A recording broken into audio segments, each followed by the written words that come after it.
Bismillahirrahmanirrahim. Dear students of MS Mathematics first and third semester, today we will start our second online lecture of mathematical techniques for boundary value problems, and this lecture is a continuation to our previous online lectures in which we have started the method of straining variables or method of straining strained coordinates in which we are solving a singular perturbation problem for ordinary differential equations. In our last lecture, we were at equation number 11, that is, we have introduced a perturbation expansion for our independent variable time 2. And I told you that the straining method is all about expanding both dependent as well as independent variable in an asymptotic series. Therefore, in order to find the arbitrary constants b1, b2 in our expansion 11, first we will use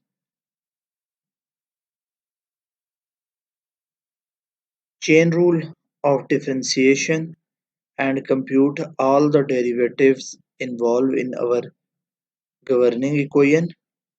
Therefore, it is written over here that x dot, which is actually dx over dt, now can be written as, with the help of chain rule, dx over d tau into d tau over dt, because now our independent variable t is changed to tau. So the first derivative x dot is given in equation number 11. Here we have to substitute the value of d tau over dt, for which we computed from this equation number 11 dt over d tau, which is equal to 1 plus, from equation number 11 you can see that dt over d tau will be 1 plus epsilon b1 plus epsilon square b2. But in equation number 2 we have to substitute d tau over dt, therefore I have taken the reciprocal of dt over d tau, which is d tau over dt, and which is 1 over 1 plus epsilon b1 plus epsilon square b2 up to so on, power minus 1 आ जाएगी. So d tau over dt is given in equation number 13. To simplify this equation 13, we can use the binomial theorem later on.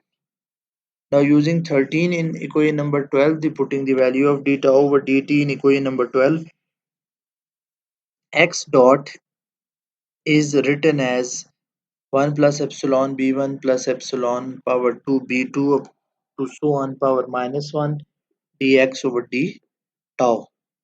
And now, as I told you, that we can use the binomial expansion on 1 plus epsilon b1 plus epsilon 2 b2 up to so on power minus 1. So this will be equal to 1 minus epsilon b1. I just retain the first two terms of this binomial expansion. Therefore, x dot dx over dt will be written as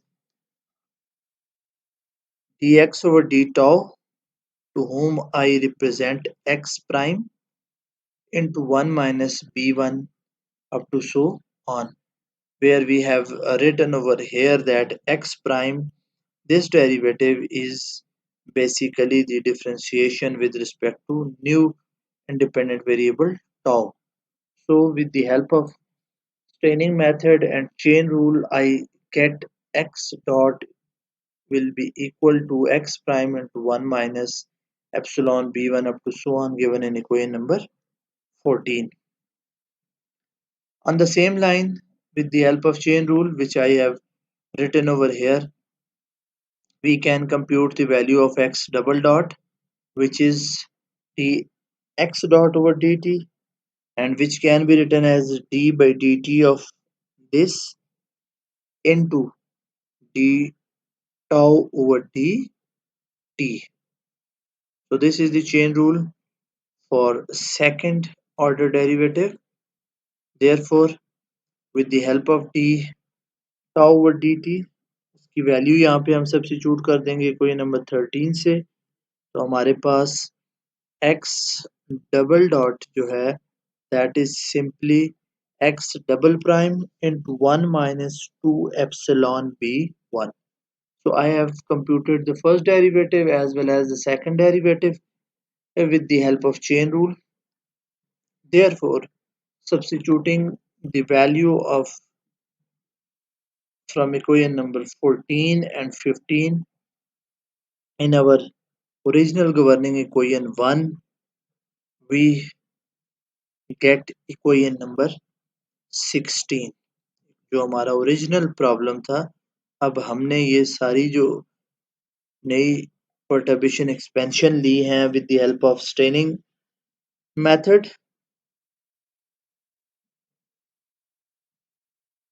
उनको हमने equation number 1 में substitute किया और वहां से हमारे पास we get this equation number 16. Similarly, the two initial conditions are given by equation number 16, equation number 17 and equation number 18. So therefore, the whole problem is highlighted over here with the help of staining method.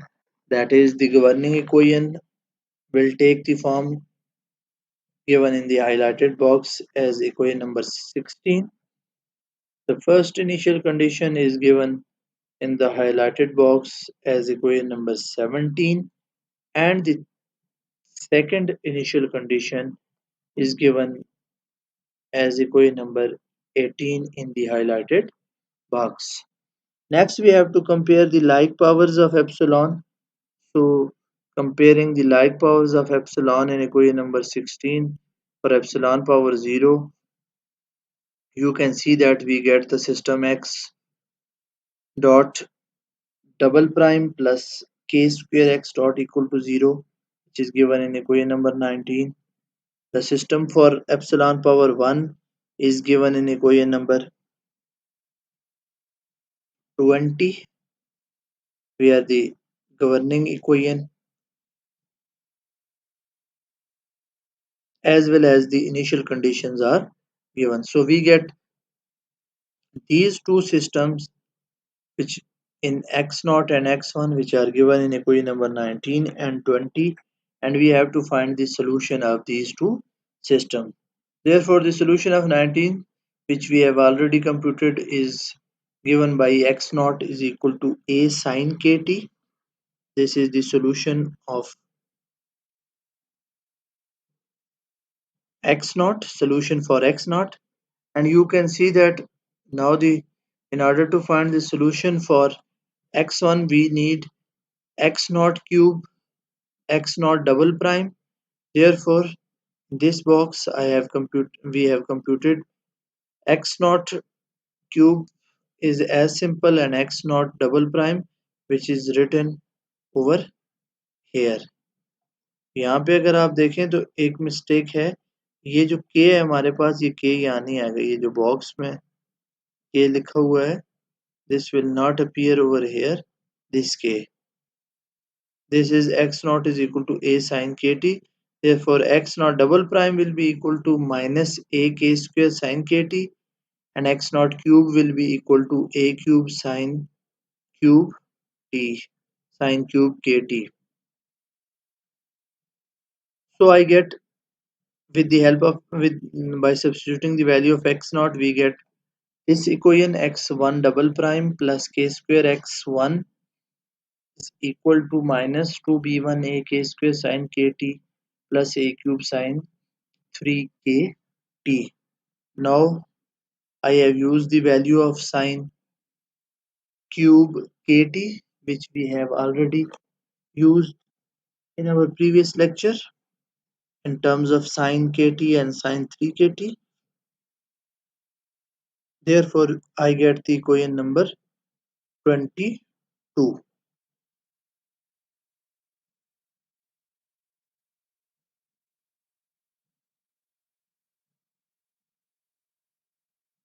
Now, the source of secular term in the solution of this equation is the first term in the right hand side of equation 22. Therefore, elimination of it,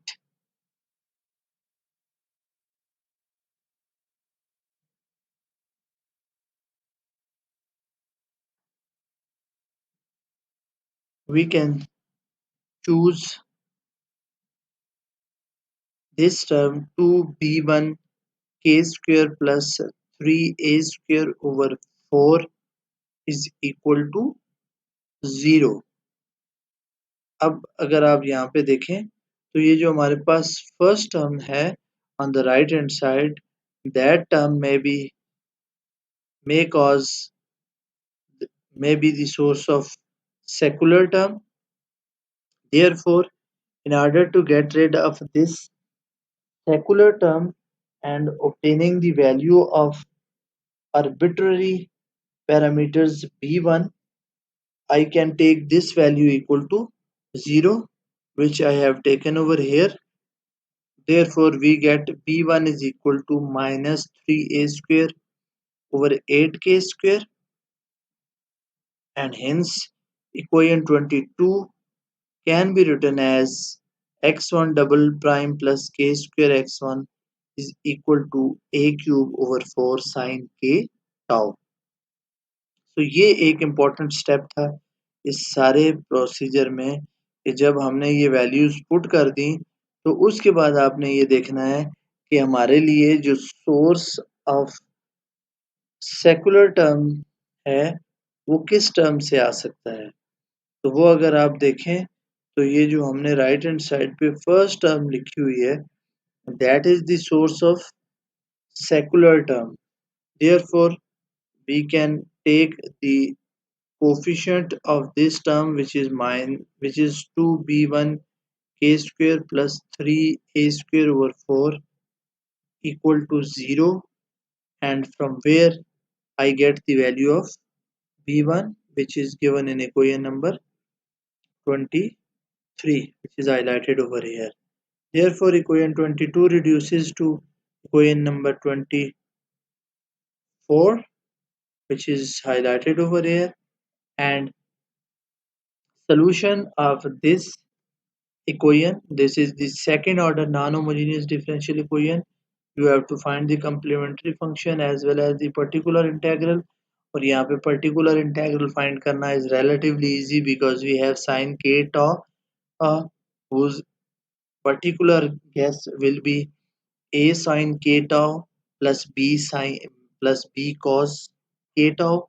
आप इस equation में substitute करेंगे and we will get the general solution for x1, which is given in equation number 25, and which is minus a cube over 32 k square into 9 sin k tau plus sin 3k tau. Therefore, the expression 25, which is highlighted over here, and you can see that this expression is uniformly valid and there is no secular term over here, and therefore a legitimate approximation for x tau, which is given as x tau is equal to x naught of tau plus epsilon x1 of tau, is given by this expression. a sine k tau minus epsilon a cube over 32 k square, 9 sine k tau plus sine 3 k tau, and the value of tau can be obtained by from our our expansion for t, which is basically tau into 1 plus b1 epsilon, and I have put in the value of b1, which is minus 3a square over 8k square. So this value of tau can be obtained from the equation number 11, which is this equation. Here you can see that tau will be equal to t over 1 plus epsilon b1. The value of b1 we have computed is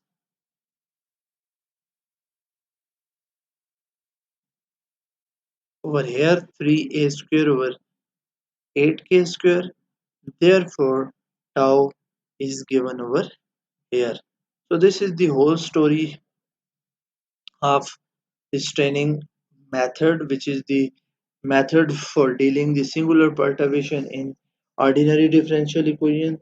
And the main step is that we have to approximate both independent as well as the dependent variable, and we will use the chain rule to compute the derivatives, and we have to compute the arbitrary constants b appearing in approximate expression for asymptotic expansions for independent variable.